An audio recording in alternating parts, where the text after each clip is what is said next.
Can't sit down anymore without making that noise. Hello, and welcome back to the Secret Identity Comics YouTube channel. Thank you for joining me. As you know, I like to answer viewers' questions, and this time it is our old friend Alvesh again. Now, Alvesh129, sorry to give him his full title, it may be a bit overdone on YouTube, but would love a video on your thoughts of comic adaptations.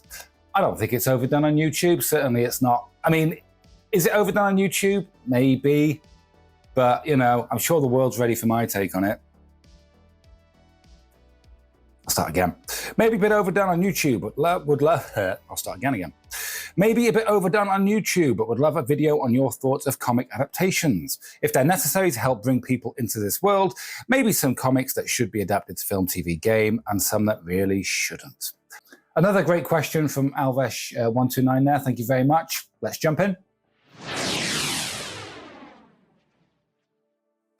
So, comic adaptations. I mean, cinema is basically owned by comics these days, isn't it? And it has been for a while now. And I know, again, just from speaking to people in the shop, that many people are, I don't know if I'd say bored of it, but the moment it's not as exciting as it used to be. And I think that comes from oversaturation now. I think we've gone completely over the top with them.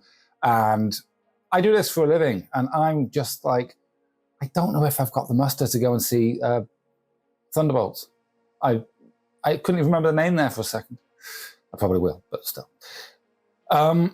Conventional wisdom seems to be that actually it doesn't bring people into this world, as you put it. It doesn't make non-comics readers into comics readers. And sort of, I think the evidence for that really comes down to the fact that some of these films are grossing in the billions. You know, it's ludicrous the amount of money these things are making. But that is not translating into a similar spike in comic sales, even a more muted spike. It's just not happening. And it never really has, to a great degree. So again, the basic evidence seems to suggest it doesn't really massively impact the comic world. And certainly that seems to be what I've seen people say a lot. People far better educated than me. However, I can't help but feel that's surely not the case. Maybe we don't see that direct correlation, but I do wonder if the fact that something like the Absolute series of Batman, DC right now, people are ready for new takes on these characters because they're excited for these characters. And it's not just comics fans, traditional comics fans that I've had coming in buying them. So who are these people? They are normies, and they've come in for something fresh. So maybe it's an interesting jumping on point for them because they were already interested in the world of comics, but were just intimidated by how vast it is and incomprehensible it is for a newbie. Personally, again, anecdotally, but I'm a big Batman guy, I've said it before, and an awful lot of that comes from Batman 1989, the Tim Burton film with Michael Keaton. I didn't immediately run to a comic shop. I didn't know there was such a thing. But it planted that seed, which later became this. And come on, I mean, that's got to be true for so many people. The amount of people in this shop who really have a special place in their heart for Batman 89, the Tobey Maguire Spider-Man things, the two really obvious ones that jump to mind. Even if it's not a direct correlation, I refuse to believe that there isn't any relation between the two. Right now, these superhero films are big business. And they still are. Despite what I said at the beginning, they are still big business. There are people excited and loving those films who don't read comics. But they maybe didn't have a local comic book shop before. And now in Chester, hey, they do. And that'll be the case all over the place. They'll go on holiday or a day trip somewhere and they'll find, I don't know, a forbidden planet. And they're not comics readers, but they love the Iron Man films. They're on holiday, they're going to go and potter about. There's some Iron Man books, maybe a graphic novel, you know, and it's got a complete story in there. And they may pick it up. And from there, what do? They maybe go and say, oh, what's happening now with Iron Man? And they start coming to comic shops. I really, really think there is a correlation. I just don't think it fits in that sort of nice, neat way which people are perhaps looking for. But it must. And I think that's only going to continue. I don't know. I'd love to know what people think of this. Maybe I'm using anecdotal evidence and just flying in the face of actual statistical evidence. Fine. I feel and I know that comic sales are stable and I believe improving. Not by a huge trajectory, but an industry like this is probably never going to go with a huge trajectory, but it's just nice and steady and stable. And there are new readers coming in. Every weekend, it seems, I feel I have a new potential reader, an interested party who comes in, and they'll pick something up. And quite often, they'll come back and they'll maybe get the next one. I want to do a video on pull lists, but quite a lot of the people on my pull list didn't just come in saying, Andy, can I join your pull list, please? They are people who came in interested. So many people, Absolute Batman, I keep saying it, but it's true. Absolute Batman, when number 1 was coming out, they were interested. They bought it, they liked it, they came back for number 2. And bit by bit, they just got more interested in the world and committed to it, developed a relationship with me, with this shop, and they did eventually go on a pull list. And a couple of them now pull Absolute Batman, Absolute Superman, maybe Absolute Wonder Woman, or maybe even something else as well, or an Absolute Batman, a standard Batman, or Detective Comics, and a Spider-Man. And they had the seed planted, and then they enjoy it. And there is a correlation. So as much as and I'm as guilty as anyone for saying, goodness gracious me, do we really need more of this content? You know, there's too much. There's too much to consume now. It's good for our industry. I really believe it is.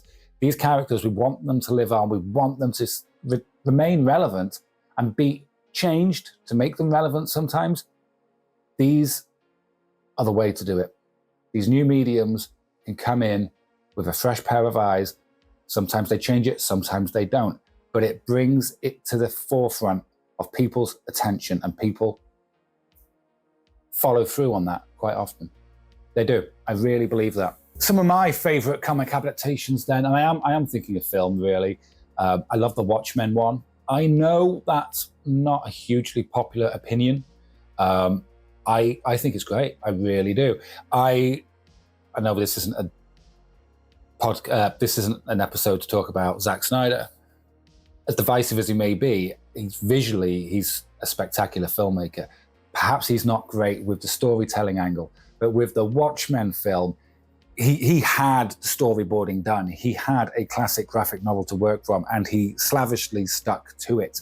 So it was a perfect melding of his visual style plus great source material. And again, very controversial. I actually prefer the ending of the film over the graphic novel. I'm sorry, Alan Moore. I'm sorry.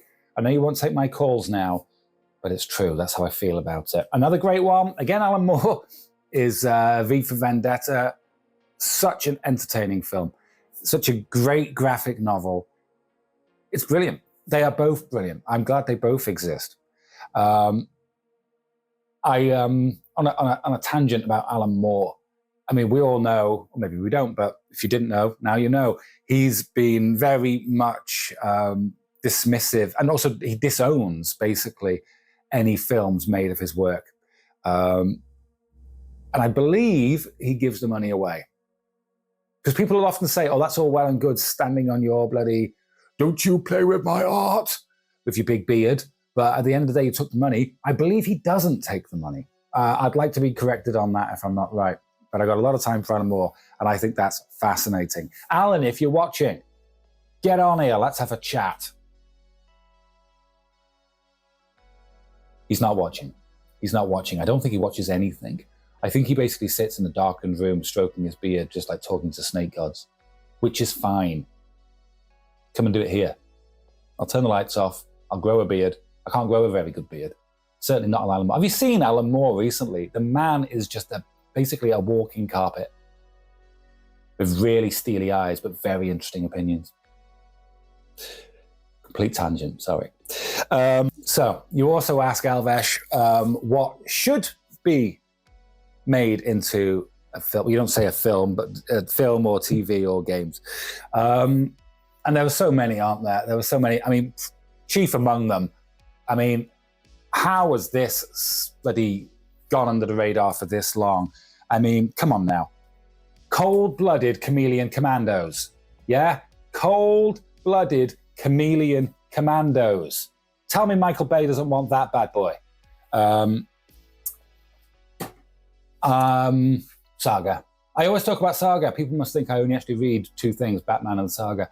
Honestly, I read a lot, but Saga's great. The two creators, Fiona Staples, Brian K. Vaughan, have previously said they won't be selling the rights anywhere. It's going to be a comic and a comic only forever. I think they may have softened on that, but I'm not sure. But that would be a great kind of big budget HBO thing. It would need to be mega budget though. But come on, Romeo and Juliet in Star Wars, come on. Another thing which would be great to be adapted would be, it's a tricky one, isn't it? Because so much stuff has been made into a film now or TV. And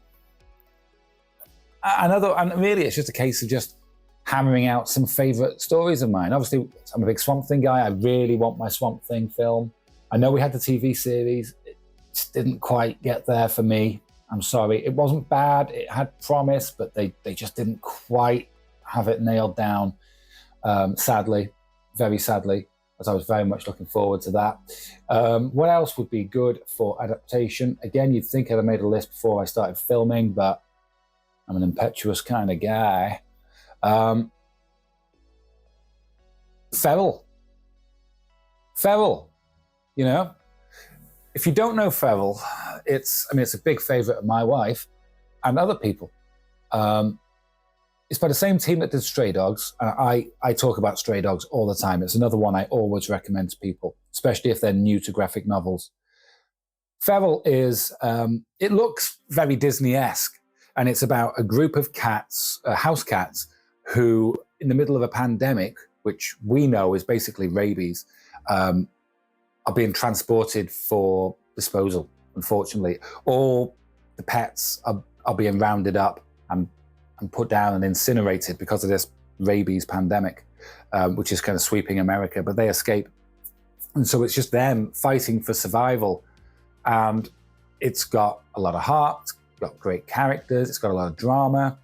Again, I mean, is it a big budget thing? I don't know. Is animation big budget these days? It doesn't need to be crazy CG, does it? It might be great to sort of use CG to make a Disney-esque, old school Disney-esque 5-part series on Netflix or something. For adults only, it'd be adults only. I think it would do gangbusters. I really do. So that's something I'd like to see adapted. Other than that, why don't you tell me what you think should be adapted? Tell me in the comments below, what do you think should be adapted into a film or a TV or a game? We didn't even get to games, did we? I'm a big games guy. Old school games like Amiga stuff. The RoboCop 3 on the Amiga 500, chef's kiss, great game, and it holds up today too. RoboCop 2 on the Commodore 64, the actual RoboCop arcade game, hard as nails, not actually very good, but great fun. Batman 89 game, again, on the Amiga.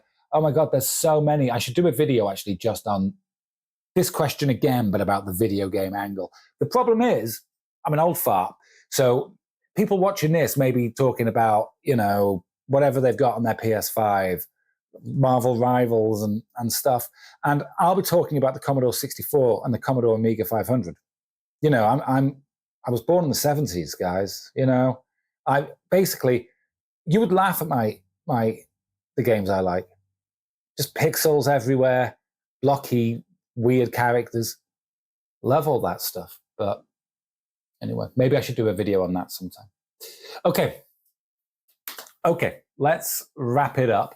Thank you again, Alvesh129, for this question, which was a great question. I enjoyed talking about it. Thank you again. If anyone else has any other topics that might be interesting to talk about, please leave a comment below. Email me, Andy@secretidentitycomics.com.